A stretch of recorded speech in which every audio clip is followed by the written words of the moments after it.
భగవద్గీత 2వ అధ్యాయం 13వ శ్లోకం.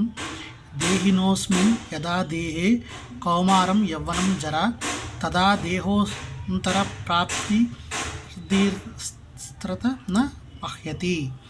దేహదారి ఈ దేహంలో బాల్యం నుండి యవ్వనానికి, దారి నుండి ముసలితనానికి క్రమంగా వెళ్తున్నట్లుగానే మరణం తర్వాత వేరొక దేహంలోకి వెళ్తాడు. ఇటువంటి మార్పుచే ధీరుడు మోహం చెందడు. ప్రతి జీవుడు వ్యక్తిగత ఆత్మ అయినందున ప్రతిక్షణం తన దేహాన్ని మారుస్తూ ఒకప్పుడు బాలునిగా, ఒకప్పుడు యవ్వనవంతుడిగా, ఇంకొప్పుడు ముసలివానిగా కనబడుతూ ఉంటాడు.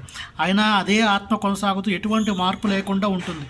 మరణం తర్వాత ఈ వ్యక్తిగత ఆత్మ చివరకు దేహాన్ని విడిచి వేరొక దేహంలోకి వెళ్తుంది. తర్వాత జన్మలో భౌతికమే కానీ ఆధ్యాత్మికమే కానీ వేరొక దేహాన్ని పొందడం నిశ్చయం కనుక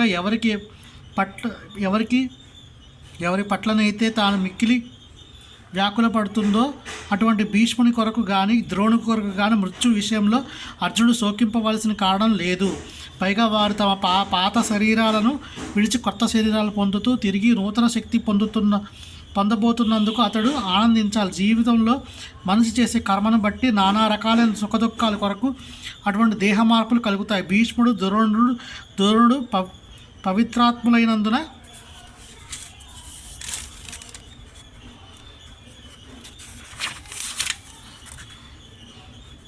తరువాత జన్మలో నిశ్చయంగా ఆధ్యాత్మిక దేహాలు పొందబోతున్నారు, లేదా కనీసం ఉన్నతమైన లౌకిక భోగానికి దేవతా శరీరాలను పొందుతారు. కనుక ఇందులో ఏది జరిగినా చింతకు కారణం లేదు. వ్యక్తిగత ఆత్మ, పరమాత్మ, భౌతికాత్మక ప్రకృతుల స్థితులకు సంబంధించిన పరిపూర్ణ జ్ఞానము కలిగినట్టు వ్యక్తి ధీరుడు పిలువబడతాడు. అటువంటి వాడు మార్పుచే ఏనాడు మోహం చెందడు.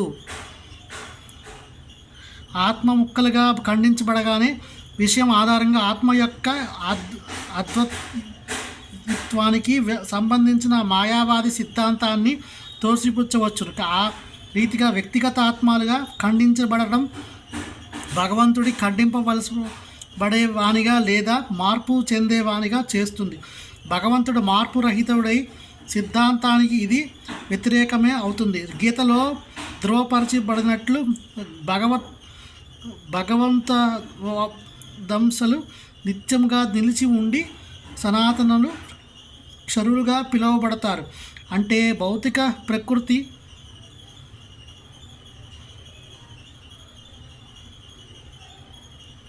ప్రకృతికి పతనం చెందే స్వభావం వారికి ఉంటుంది. ఈ అంశాలు శాశ్వతంగా అలాగే ఉన్నారు.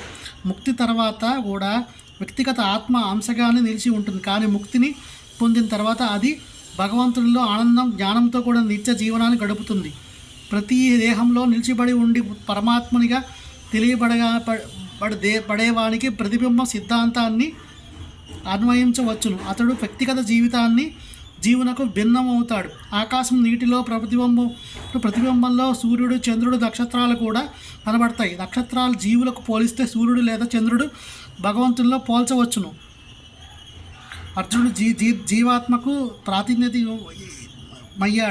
కాగా దేవదేవుడైన శ్రీకృష్ణ పరమాత్ముడు 4వ అధ్యాయంలో మొదట్లో స్పష్టంగా కానున్నట్లు వారు ఒకే స్థాయిలో లేరు. అర్జునుడు శ్రీకృష్ణునితో సమాన స్థాయిలో ఉన్నవాడైతే శ్రీకృష్ణుడు అర్జునుడి కంటే ఉన్నతుడు కాకపోతే వారిద్దరి మధ్య ఉన్నట్టి ఉపదేశితుడునే సంబంధము అర్ధరహితమవుతుంది. వారిద్దరూ కూడా మాయచే మోహితులైనవైతే ఒకడు ఉపదేశకుడు, మరొకడు ఉపదేశితుడు కావాల్సిన అవసరమే లేదు. మాయాబంధంలో ఉన్నప్పుడు ఎప్పుడు ప్రామాణిక ఉపదేశకుడు కాలేడు కనుక అటువంటి ఉపదేశము వ్యర్థమవుతుంది. ఇట్టి పరిస్థితుల్లో మాయామోహితుడైన విస్తృత జీవుడకు అర్జుని కంటే ఉన్నత స్థాయిలో ఉన్నట్టు కృష్ణుడు దేవదేవునిగా అంగీకరించబడ్డాడు. హరే కృష్ణ.